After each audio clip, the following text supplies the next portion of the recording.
ঈশ্বরের এটা একটা নতুন আজ্ঞা যে ঈশ্বর তিনি আমাদেরকে অর্থাৎ বিশ্বাসীদেরকে যারা তাকে বিশ্বাস করে বা ভালোবাসে তিনি তাদের কাছে এই আজ্ঞা রেখে দিয়েছেন। এই আজ্ঞাটা ছিল কি না, ভালোবাসার আজ্ঞা, প্রেমের আজ্ঞা। আর খ্রিস্ট যেমন বলেন যে তিনি হচ্ছে প্রেম, খ্রিস্ট হচ্ছে প্রেম, অর্থাৎ খ্রিস্টকে যারা আমরা ভালোবাসি আমাদের মধ্যে প্রেম থাকবে, এটা খ্রিস্টের আজ্ঞা। এখন সিমন পিতর এখানে আমি জাস্ট একটা রাফলি আপনাদেরকে তুলে ধরছি। সিমন পিতর সে কি করেছে, তার সেই প্রেমকে সে বুঝতে পারেনি কোন প্রেমের কথা ঈশ্বর তাকে জ্ঞাত করতেছে। এখন ওভারঅল যদি আপনারা এই পুরো 31 থেকে 38 দেখেন, সেখানে যদি আমরা এই জিনিসটা দেখি যে পিতর প্রভু যীশু খ্রিস্টের একজন শিষ্য, ঈশ্বর যাদেরকে মনোনীত করেছে তাদের মধ্যে এই পিতরও একজন। এখন প্রশ্ন হচ্ছে, প্রভু যীশু খ্রিস্টের পশ্চাতে বা প্রভু যীশুর পিছনে সবাই চলেছে। সেই সময় প্রভু যীশু খ্রিস্টের পিছনে পিছনে অনেকে চলেছে এবং অনেকে প্রতিশ্রুতিবদ্ধ। অনেকে প্রতিশ্রুতিবদ্ধ এটাই কেন, যীশু খ্রিস্টের কাছ থেকে তারা অনেক আশ্চর্য কাজ দেখেছে, তাদের জীবনে অনেক আশ্চর্য কাজ তারা সচক্ষে দেখেছে। কিন্তু যখন প্রভু যীশু খ্রিস্ট তাদেরকে বলেন যে তোমরা আমার পিছনে কি চলবে, তাতে দেখা যায় যে প্রভু যীশু খ্রিস্টের সেই 12 জন শিষ্য ছাড়া বাকি সবাই পিছনে সরে গেছে বা হটে গেছে। এর কারণ কি? এর কারণ ছিল একটাই, যে প্রভু যীশু খ্রিস্টতে চলার যে যে ত্যাগী বা কোনো কিছু যে কোনো কিছুকে ত্যাগ করা, অর্থাৎ নিজেকে অস্বীকার করা। প্রভু যীশু বলছে ক্রুশ বহন করো, নিজেকে অস্বীকার করো। এই যে নিজেকে অস্বীকার করার একটা ত্যাগই থাকতে হবে, যে আপনি আপনি আমি সব বলতে পারি আমার পরিবার এই সেই সবাইকে আমি ছেড়ে দিয়েছি। ছেড়েছেন কিভাবে? আমরা আমরা বলি যে পরিবারকে আমরা ছেড়ে দিয়েছি, আমাদের অ্যাটাচমেন্ট বা আমাদের যে আমরা কারণ আমাদের সেই পরিবারের সাথে আমাদের সংযুক্ততা আমরা কিভাবে দেখাই না, আমরা ঈশ্বরকে ভালোবাসি তার জন্য আমরা লাঞ্ছিত, তার জন্য আমরা তাড়িত। কিন্তু সিমন পিতর এখানে যখন প্রভু যীশু খ্রিস্টকে বলছে যে প্রভু তুমি যেখানে যাচ্ছ আমি সেখানে যাবো, তোমার জন্য আমি মরতেও প্রস্তুত আছি, কিন্তু প্রভু যীশু তাকে বলছে তুমি সত্যি কি আমার জন্য তোমার প্রাণ দেবে? কিন্তু আমি তাও বলছি তুমি অস্বীকার করবে। এখানে একটা টুইস্ট রয়েছে। সেই টুইস্টটা কি? প্রভু যীশু খ্রিস্ট জানে, প্রভু যীশু খ্রিস্ট জানে যে পিতর তার শিষ্য হয়েছে, সমস্ত কিছু ছেড়েও এসছে, কিন্তু পিতর যে তাকে অস্বীকার করবে, অর্থাৎ পিতর যে তাকে যে প্রভু যীশু খ্রিস্টের যে ভালোবাসাকে যে লোকেদের সামনে অস্বীকার করবে, সেটা প্রভু যীশু খ্রিস্ট জানে। কিন্তু তাও প্রভু যীশু খ্রিস্ট সেটা পিতরকে না সেইভাবে না বলে, বরং সে নিজেকে এইভাবে তুলে ধরেছিল যে মনুষ্যপুত্রকে কি হতে হবে, লোকেদের সঙ্গে লোকেদের হস্তে সমর্পিত হতে হবে। অর্থাৎ আমি যেখানে যাচ্ছি তোমরা সেখানে কেউ যেতে পারবে না। কারণ পিতরের কাছে এই প্রশ্ন চলে এসেছে যে আমরা কেন যাব না? প্রভু যীশু আমাদের গুরু, আমাদের সঙ্গে সঙ্গে রয়েছে, আর আমরা গুরু যেখানে যাচ্ছে চেলা সেখানে যাচ্ছে, আর এখানে আবার হঠাৎ করে কিভাবে গুরু আবার বলছে যে আমি যেখানে যাব তোমরা যেতে পারবে না? যীশু খ্রিস্টতে আমরা যারা বিশ্বাসীরা আমাদের জীবনে এরকম যখন আসে যে ঈশ্বর আমাদেরকে বলেছে যে আমি যেখানে গেছি তোমরা সেখানে যাবে, এটা আমাদের কাছে তার প্রতিজ্ঞা। এখন ঈশ্বর যখন আমাদেরকে বলেছে তোমরা আমি যেখানে গেছি তোমরা সেখানে আসবে, আমি তোমাদেরকে নিয়ে যাব, এখন যখন আমাদের নিয়ে যাবার কথা বলেছে ঈশ্বর, আমরা যদি সেই মনোনীতদের মধ্যে সবাই পড়ে থাকি, তাহলে আমাদের মধ্যে নিশ্চয়তা এটাই যে হ্যাঁ প্রভু আমরা যাব। পিতরের মতো আমরা বললাম হ্যাঁ প্রভু আমরা যাব, আমরা প্রস্তুত। এখন প্রভু প্রভু জানে যে তিনি কাদেরকে নিয়ে যাবেন, প্রভু জানেন তিনি কাদেরকে নিয়ে যাবেন এবং কারা যেতে পারবে না। এখন আমরা যদি বলি, আমরা পিতরের জায়গায় রেখে যদি আমরা বলি যে প্রভু আমরা অবশ্যই যাব, পিতর যেমন খুব আত্মবিশ্বাসের সহিত বলেছে যাব, আমরাও বলছি যাব, এই দুটোর মধ্যে আলাদা কি ভাব রয়েছে? এটাই আলাদা ভাব রয়েছে। আপনি আমি এখন প্রভু যীশু খ্রিস্টতে যেটা আমাদের জীবন, সেটা কি না, আমরা সবাই প্রভুর উপরে আমরা বিশ্বাস রেখেছি এবং আমরা এটা নিশ্চয়তা প্রভু যীশু খ্রিস্ট আমাদের দিয়েছে। কিন্তু যেটা হচ্ছে পিতরের কাছে যেটা ছিল সেটা কি ছিল না, ওভার কনফিডেন্স বা অতি আত্মবিশ্বাস। যে তার আত্মবিশ্বাস এটাই, সে পরিস্থিতিকে মোকাবিলা করেনি, সে সেই সময় পরিস্থিতির মোকাবিলা করেনি, যে পরিস্থিতি তার সম্মুখে যখন যীশু খ্রিস্টকে ধরতে এসেছে সেই সমস্যার সম্মুখীন হয়েছে। আজকে যদি আপনারা দেখেন অনেক জায়গায় এরকম যখন ঘটনা ঘটছে, সেখানে অনেকে যীশু খ্রিস্টকে ভয়ে অনেকে হয়তো পিছনে পিছনে সরে আসছে। আপনি আমি যখন যীশু খ্রিস্টর কাছে এসেছি, তখন আমাদের শপথ একটাই বা আমাদের প্রতিজ্ঞা যে প্রভু, আমি জীবনের শেষ দিন পর্যন্ত তোমাকে স্বীকার করব। অর্থাৎ প্রভুকে স্বীকারোক্তি আমরা শুধু মুখে বলা নয়, প্রভুকে স্বীকারোক্তি শুধু মুখে বলা নয়, প্রভুর স্বীকারোক্তি হবে কার্যে, যেটা পিতরের জীবনে হয়নি। এখানে দেখুন, প্রভু যিশু যখন বলেছে যে আমি যেখানে যাচ্ছি তোমরা সেখানে যেতে পারবে না, যখন পিতর বলছে না প্রভু আমরা যাবো, প্রাণ দিতে আমি প্রস্তুত আছি, পিতর মুখে বলেছে কিন্তু কার্যে করেনি। কখন? যখন প্রভু যিশুকে ধরতে এসেছে। আজকে বিশ্বাসী জীবনে ঈশ্বরের নতুন আজ্ঞা আমাদের জীবনে দিয়েছে, তোমরা প্রেম রাখো। আর প্রেমের সংজ্ঞা আমরা অনেক ভাবে দিতে পারি, আমরা প্রেমের সংজ্ঞা হয়তো অনেক ভাবে দিতে পারি, কিন্তু ঐশ্বরিক যে প্রেম, জাগতিক প্রেম তো আমরা সবাই করি। জাগতিক প্রেমের সহিত পিতরের তুলনা যদি করা যায়, পিতর জাগতিক ভাবে যীশু খ্রিস্টের সাথে চলার মনোভাবটাকে প্রকাশ করেছিল যে প্রভু তুমি যেখানে যাবে সেখানে যাবো, কিন্তু ঈশ্বর যে তার আত্মিক ভাবে আধ্যাত্মিক ভাবে তাকে বোঝাতে চেয়েছে যে পিতর তুমি জাগতিক চলার কথা ভাবছো, আমি তো ওই ঐশ্বরিক কথা ভাবছি, যে তুমি এখানে নয় কিন্তু স্বর্গে যেন তুমি যেতে পারো। তো আমাদের জীবনে আমরা বাহ্যিক দিক দিয়ে, আমরা অনেক সময় আমাদের খালি চোখ দিয়ে আমরা অনেক কিছু দেখি যেটা আমাদের প্রেমকে মনে হয়, কিন্তু আমার অভ্যন্তরীণ ভিতরে অন্তরকে ঈশ্বর দেখতে চায়। ঈশ্বর বলছে আমি বাহ্যিক, অর্থাৎ আমাদের মুখের কথায় নয়। এই জন্য যখন আমরা যারা ব্যাপতিস্ম হয় বা ব্যাপতিস্ম নেয়, আমরা তাদেরকে তিনটে প্রশ্ন করি। এই প্রশ্ন করার মানে কি?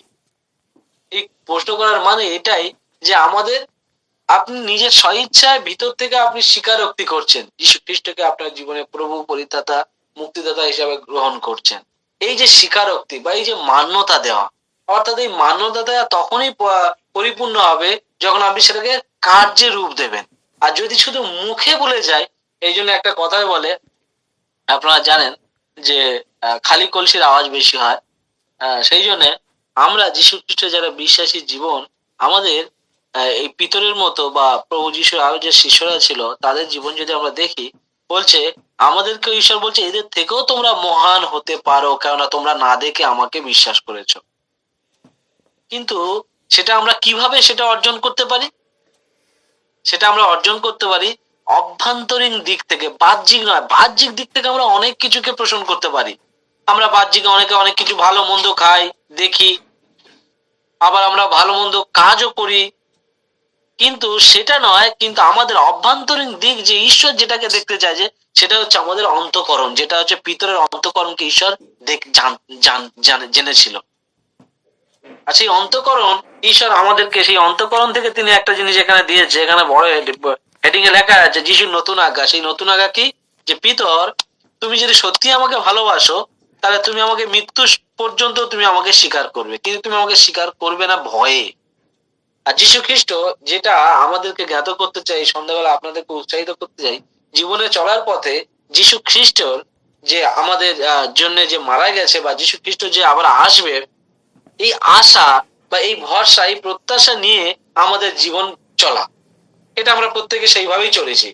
কিন্তু তার মাঝে যে জিনিসটা আমাদেরকে করতে হবে সেটা হচ্ছে কি, যে জগৎ আপনার ভালোবাসাকে দেখতে চায়, আপনার মধ্যে যে খ্রিস্টের প্রতি আপনি অনুগত, বা খ্রিস্টের যে খ্রিস্টের যে খ্রিস্ট আপনাকে যে ডেকেছে, সেই ডাকার প্রতি আপনি দায়বদ্ধতা, অর্থাৎ আপনি যে স্বীকার করছেন হ্যাঁ প্রভু তুমি আমাকে আহ্বান করেছো, মানে আমার একটা দায়বদ্ধতা আছে। আর সেই দায়বদ্ধতা হচ্ছে নিজের নিজের অভ্যন্তরীণ দিককে তুলে ধরা, অর্থাৎ ভিতরের দিক, যেটা পিতর বুঝতে পারেনি যে আমার ভিতরে বা আমি পরবর্তী কালে গিয়ে এটা আমি বলবো, অর্থাৎ প্রভু যিশুকে অস্বীকার করব। পিতর জানে না। তো আমাদের অভ্যন্তরীণ বা ভিতরে অন্তরে যা রয়েছে সেটাকে আমাদেরকে খ্রিস্টের কাছে তুলে ধরতে হবে। আর অন্তরে কি রয়েছে, ঈশ্বর ছাড়া কেউ জানে না।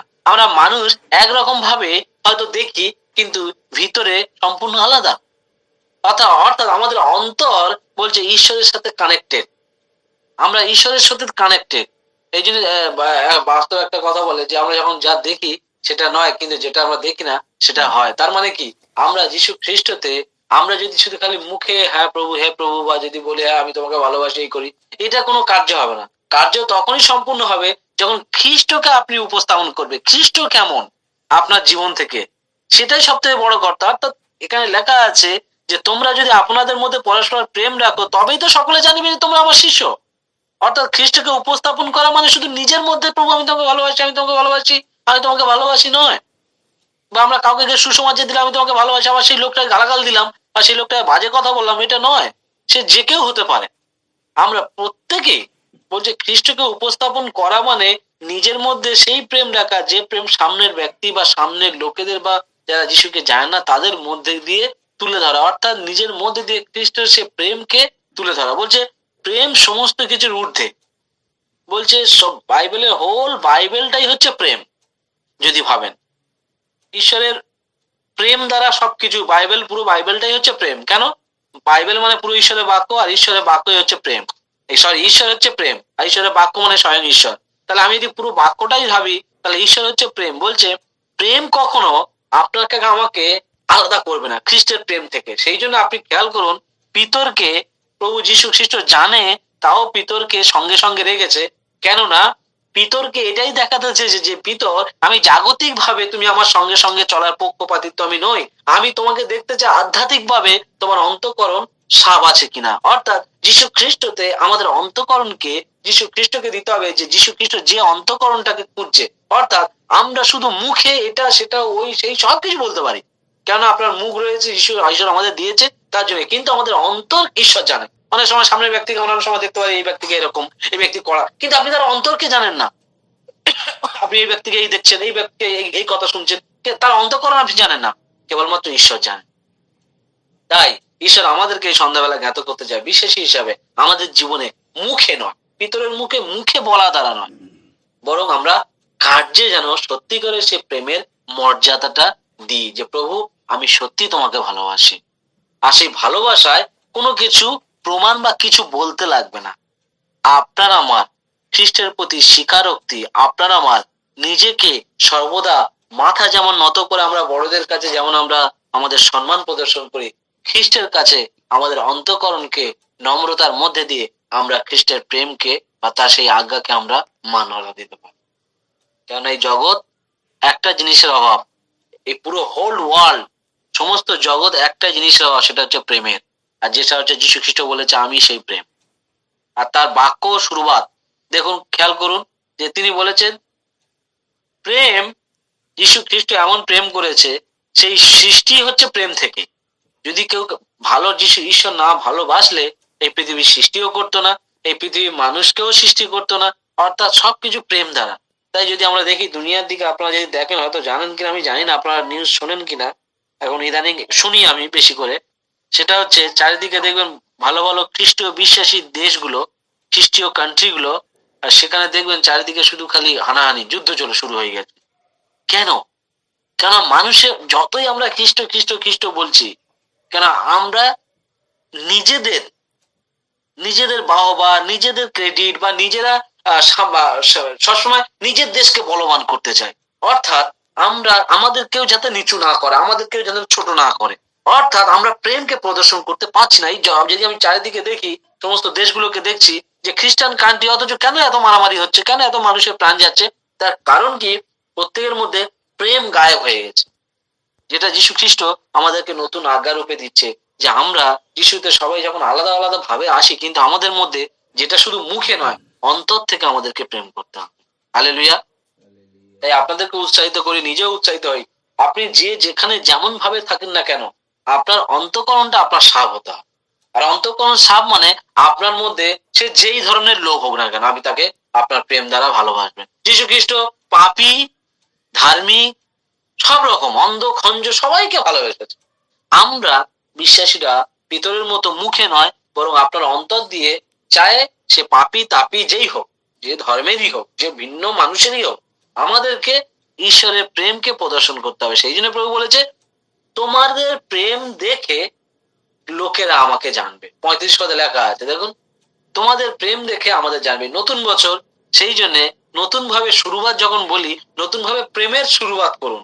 আমার যদি প্রেম, হিংসা, লালসা, বাজে কথা, মন্দ কথা, খারাপ কথা, লোকের কোথায় ঝগড়া হচ্ছে, কে বাজে কথা বলছে, কে কি করছে, কে কোথায় কি বলছে, এইসবের দিকে যদি আমার ধ্যান থাকে, তাহলে আমার অন্তঃকরণকে আমি ওখানে ঠেলে দিয়েছি, নোংরার মধ্যে। নোংরা যেদিকে আমরা সেদিকে যাই না, আমরা ভালোর দিকে, ভালো রাস্তায় যাই। তাহলে আমরা যদি ভালো রাস্তায় যাই, তা আমরা খারাপের দিকে আমাদের কেন মন ঠেলে দেবো? তাই যীশু খ্রিস্ট বলছে, তোমরা খারাপের দিকে নিজেদেরকে না ঠেলে বরং ঈশ্বরের প্রেমের দিকে ঠেলা। যখন সে যে প্রেমের মধ্যে থাকবে, সে অন্তর থেকে শান্ত থাকবে, সে অন্তর থেকে সর্বদা কোয়াইট থাকবে। তার মানে কি? তার ধ্যান, কালকে যেমন আমরা বলছিলাম যে ধ্যান মানে যে আমাদেরকে কোনো একটা বিষয়ের উপরে নিজেকে, মনটাকে স্থির রাখা সেই জায়গায়। আমাদের মন চঞ্চল বা আমাদের মন এদিক ওদিক যাবে না। আর যখন আপনি প্রেমে পরিপূর্ণ থাকবে, যেদিক থেকে আপনার কেউ আসবে, যে কোনো ধর্মের মানুষ আসুক না কেন, আপনি তাকে ভালোবাসবেন। কেন? আপনি যেদিক থেকে আপনাকে টোকা মারবে, যেদিক থেকে ঘা মারবে, সেদিক থেকে প্রেম বার হবে। তো যীশু খ্রিস্টতে প্রিয় বিশ্বাসী ভাই বোন, আমরা প্রত্যেকে যেটা দেখি, নতুন বছরে আমাদের জগতেও প্রেমের অভাব, বিশ্বাসী প্রেমের অভাব, বাড়িতে বাড়িতে প্রেমের অভাব, সংসারে প্রেমের অভাব, বাজারে যাচ্ছেন প্রেমের অভাব, কর্মে যাচ্ছে প্রেমের অভাব, যেখানেই যান না কেন একটাই কমি, সেটা হচ্ছে প্রেমের। প্রেমের বাইরে দেখুন, সবাই সবার মতো সব চিন্তা করছে, সবাই সবার মতো। পিতরই এখানে দেখুন, পিতরের মতো চিন্তা করলো, প্রভু তুমি যাচ্ছ, তুমি আমার গুরু, আমি তোমার শিষ্য, আমিও তোমার সঙ্গে যাবো। কারণ প্রভু যীশু খ্রিস্ট যে কি বলতে চাইছে, যে আমি যাচ্ছি যে মরার জন্য, তোমাদের পাপের জন্য আমি মরতে যাব, তুমি সেখানে যেতে পারবে না। ঈশ্বর তিনি বলে দিচ্ছে, তাও বলছে হ্যাঁ প্রভু আমি যাবো, হ্যাঁ হ্যাঁ আমিও মরবো। বাচ্চারা অনেক সময় বলে, দেখবেন হ্যাঁ আমিও মরবো, মা তুমি মারা যাবে, আমিও তোমার সাথে মরবো। কি বলছে প্রভু যীশু? তুমি কি বলছো, আমি কি বলছো, আমরা নিজেরা জানি না। তাই এই সন্ধ্যাবেলা বিশ্বাসীরা আমাদের জীবনে খ্রিস্টকে যখন আমরা আমাদের জীবনে স্থান দিয়েছি, তোমাদের মাইন্ডকে আগে সেট আপ করতে হবে। নতুন বছর আগে মাইন্ডটাকে সেট আপ করুন। সেটা কি?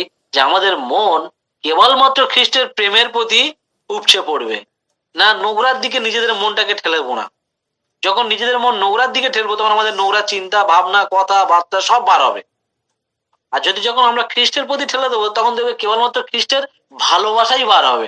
যে দিক থেকে আপনাকে কেউ টোকা মারুক, যে হাতে মারুক, পায়ে মারুক, ঘায়ে মারুক, বুকে মারুক, সেদিক দিয়ে মারবে, দেখবে রক্ত বার হবে। অর্থাৎ যেদিক দিয়ে মারুক, আপনার মধ্যে প্রেমই বার হচ্ছে। এই জন্য যীশু খ্রিস্টকে যখন সবাই মারছে, বিভিন্ন লোকেরা, দেখবেন প্রভু যীশু কি বার হচ্ছে?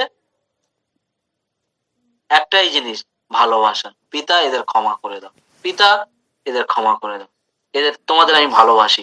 অর্থাৎ যীশু খ্রিস্টের যে সব থেকে মূল্যবান এবং অমূল্য সম্পদ আমাদের জীবনে, সেটাই প্রেম। প্রেমকে আপনাকে আমাকে নতুন বছরে সঞ্চার করতে হবে, যেটা হচ্ছে আমাদের প্রত্যেকের জীবনের অভাব। আর এই সন্ধ্যাবেলা আপনাদেরকে আমি উৎসাহিত করতে চাই, নিজেও উৎসাহিত হতে চাই, যে যাই কিছু হোক না কেন, যে কোনো ভাবে আপনি যেখানে যাচ্ছেন, কর্মে যাচ্ছেন, যেখানে যাচ্ছেন, সেখানেও খেয়াল রাখবেন যেন সামনের ব্যক্তি বা অন্য ব্যক্তি যেন আপনার মধ্যে দিয়ে এই জিনিসটা দেখতে পায়, যে আপনি ভিতর থেকে, অন্তর দিয়ে, শুধু ভিতরের মধ্যে মুখে বলে লাভ নেই, অন্তর থেকে সত্যি আপনার ভালোবাসা উপচে পড়ছে। আর যীশু খ্রিস্ট ওটাই দেখতে চায়, প্রেমকে দেখতে চায়। সেই জন্য 35 লিখে রেখেছে, তোমরা যদি আপনাদের মধ্যে পরস্পর প্রেম রাখো, তবে তাহাতেই সকলে জানিবে যে তোমরা আমার শিষ্য। হালেলুয়া।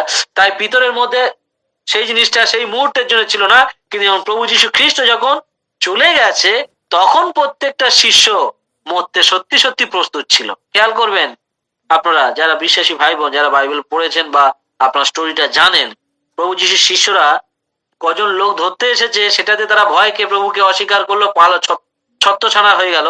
আর প্রভু যীশু যখন চলে গেল, তারপরে তাদের মধ্যে যে আগুনটা এসেছে, আপনারা বুঝতে পারেন, সে আগুন কিন্তু কেউ নেভাতে পারেনি।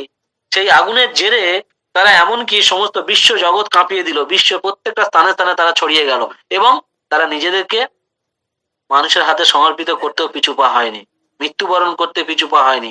হ্যাঁ, যে পিতর প্রভু যীশুর কাছে ধরতে এসে সেই ভয়ে অস্বীকার করলো, আর সেই পিতর মরার জন্য, প্রভু যীশু চলে যাওয়ার পরে মরার জন্য প্রস্তুত। তো আমরা অনেক সময় মানে হয় না যে পালালে বুদ্ধি আসে, চোর পালালে, তো আমাদের জীবনও ঠিক থাকে। যীশু খ্রিস্ট থাকতে থাকতে আপনার প্রেম আপনার মধ্যে রাখুন, আপনার প্রেমকে সঞ্চার করুন, আপনার অভ্যন্তরীণ দিককে দেখুন, আপনার ভিতরের অন্তরকে দেখুন, যে আপনার সেই অন্তর থেকে যেন প্রেমের ফোয়ারা বার হয়। নতুন বছরে নতুন আজ্ঞা হিসেবে যীশু খ্রিস্টতে আপনার মাইন্ডকে গোবরের দিকে না দিয়ে, আপনার মাইন্ডকে আপনি পদ্ম ফুলের দিকে দিন। আর যীশু খ্রিস্ট হচ্ছে সেই পদ্ম ফুল।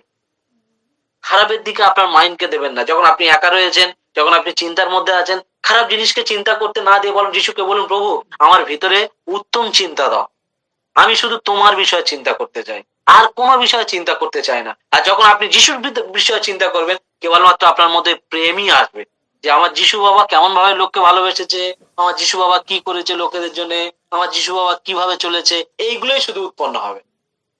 কেন? কেন আপনি পদ্ম ফুলের তো দেখছেন, পদ্ম ফুল কেবলমাত্র মানুষের সৌন্দর্যকে তুলে ধরে, মানুষকে আনন্দ দেয়। যীশু খ্রিস্টও তাই, যীশু খ্রিস্টের শিষ্যরাও তাই। কেবলমাত্র আমাদের কাজ প্রভু যিশুর নামে অন্যকে আনন্দ দেওয়া, অন্যকে শান্তি দেওয়া, তার প্রেমকে প্রদর্শন করা। তাই পিতরের মতো যেন আমাদের জীবনে শুধু মুখে নয়, কিন্তু বরং নিজেদের জীবন থেকে কার্য করতে পারি। আমেন।